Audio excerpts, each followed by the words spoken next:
Hello and welcome to the Panther Tales Podcast. I'm your host, Jack Gaham, with co-host Parker Heck. This podcast serves as a way of retelling what happened this week at GHS, in a way you can listen to on the go. We will discuss events, sports news, and on weeks where not much has happened, we will interview students and teachers alike. New episodes come out every Friday or Monday.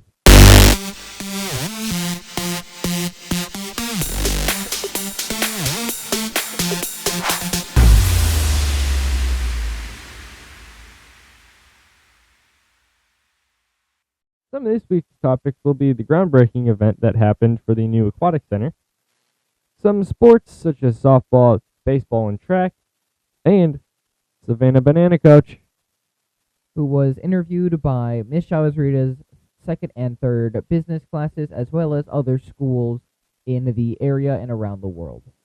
Not the world, United States. My bad. You good. So first, let's talk about the sports. Let's talk about the sports. So, okay, baseball. We'll start with softball. They had, so that's track, Jack. I know. I'm just making sure that you have this available. Yeah. We have it. Okay. Sorry for the So- delay. Softball won. They had their home opener against Maryville on April 1st. They won with an absolute slaughter of a win. It was 19-1. Yeah, and I'm pretty sure that was a team that they thought that they were going to lose to as well. Yeah, they started off the game by scoring 9 runs in the first inning, which was huge. We're looking at stats right now.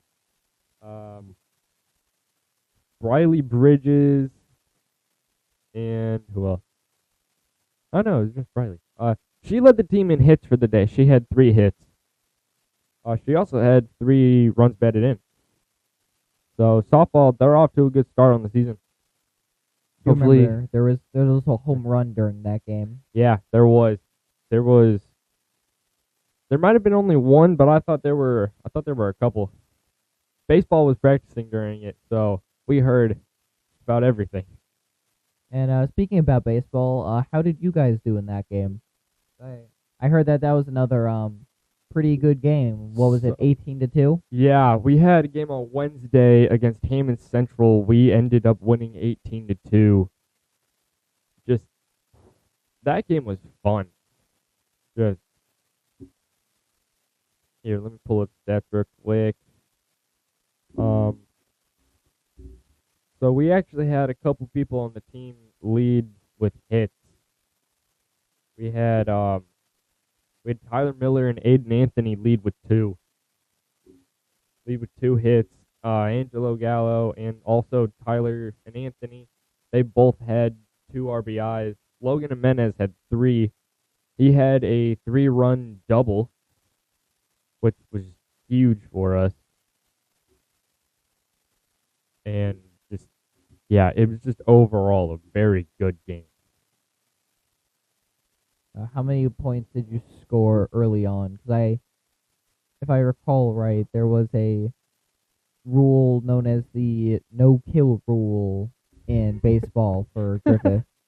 So, yeah, so high school baseball, there is a rule. It's called, you could call it many things. We call it Skunking. slaughter rule. Skunking. That's one way I've heard it. Yeah, we call it slaughter rule. Basically, if you just score a ton of runs in the first few innings, game's called because the other team is just like, we don't want it anymore. So, actually, in the first inning, we scored 4. Second inning, we only scored 1.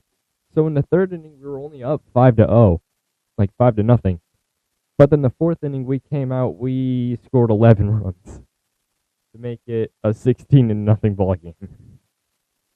Yeah. So, Something I will say is that we are a very sports centered school, and it is interesting seeing like certain sports get done. Because I'm pretty sure right now we're only in the season of baseballs, track, and I believe girls tennis. yeah, Yeah, baseball, Yeah, baseball, track, girls tennis, and softball. Yeah. Yeah. Do we have any information on girls tennis or no? They had some matches last night. I don't know how they went, but hopefully everything went well for them. I haven't had any updates yet about them, so hopefully I get those soon so we can talk about them. Yeah, we'll make sure we cover those next week. Yeah. And let's finish off the sports section with the track scores, which I remember actually going to that meet, and I remember hearing a lot of great stuff happening and actually seeing a lot of that stuff happen while filming. Yeah, so it was a very good meet from what I heard from both you and the track team in general.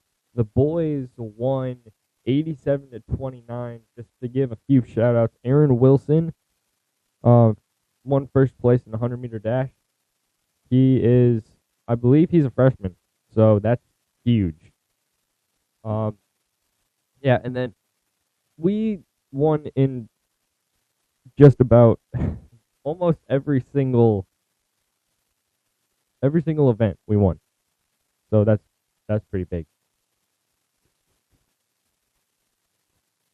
Oh, I thought you were going to say something. Sorry, I was trying to formulate something, but I couldn't. I got you. But yeah, and then the girls team won 66 to 53. That was closer, but did it seem that close there?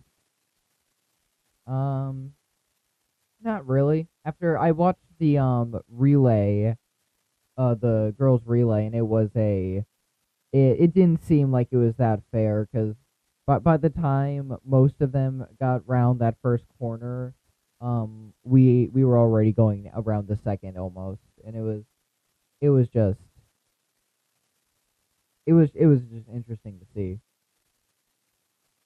Right, that rounds off our sports section. So Griffith Sports heading in the right direction this season. Sounds like it.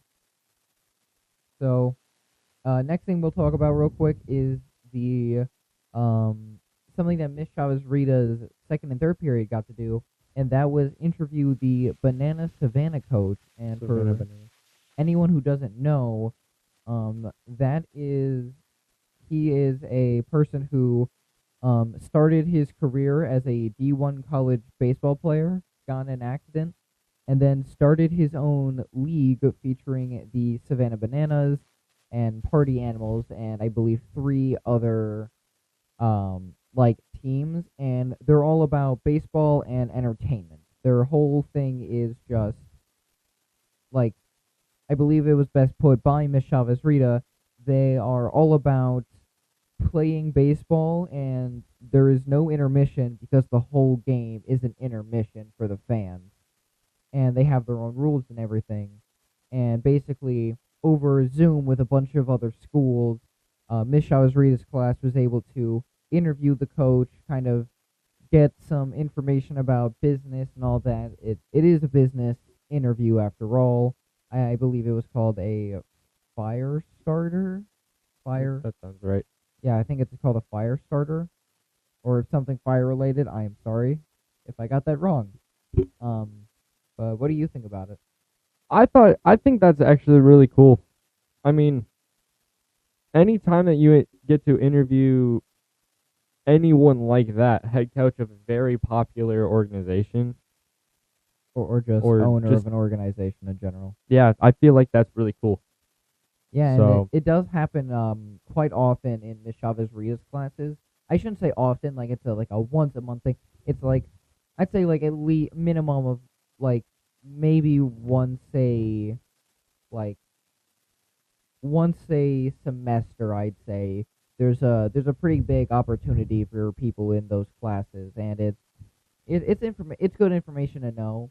I'm not going to try to push anyone towards taking business classes, but I will say it is general good information to know, because it will both teach you how you can start your own information, which is your own business, which is good information to hear based on, it's a really good opportunity if you are creative, and knowing how businesses run is honestly really helpful because you will learn a lot about how businesses will try to like screw their customers over and all that.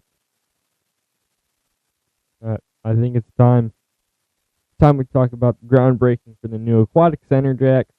Probably one of the biggest things happening in Griffith starting now and going into the future.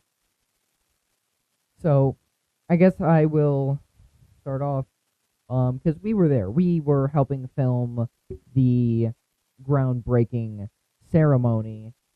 And do you want to tell us a bit of, you know, what it's going to be? Yeah. So the new aquatic center is going to be a new addition to Griffith Junior Senior High. A new building, if you will. It is an entirely new building. That will be finished in 2026. Yeah, it will be finished before the school year of 2026. That is our senior year. Well, those are the projections. At Yeah. least. It will likely be done a little after that. Yeah. Just because of the way Construction works. construction is. But so it will be an entirely new addition. It will be the new pool that will both serve as the school pool, and I believe it'll also be the community pool because we don't have one in Griffith. That is true. And for the former pool room, I believe they are changing that to be more general athletics. Yeah, that room is becoming an entire turf room. So the whole floor will be covered in turf, much like the football field.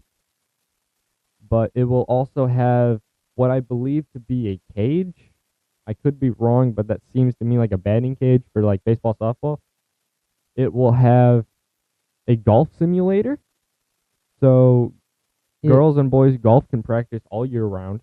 I will say it did look, at least from the pictures that were released in the video, which people can find on the Griffith YouTube page, if I'm correct. Yes, I believe so. Yeah.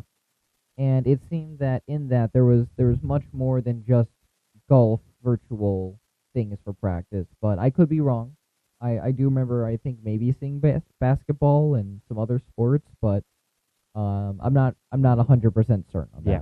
If I remember correctly, there was a lot of sports, including golf, basketball. There was like baseball, softball.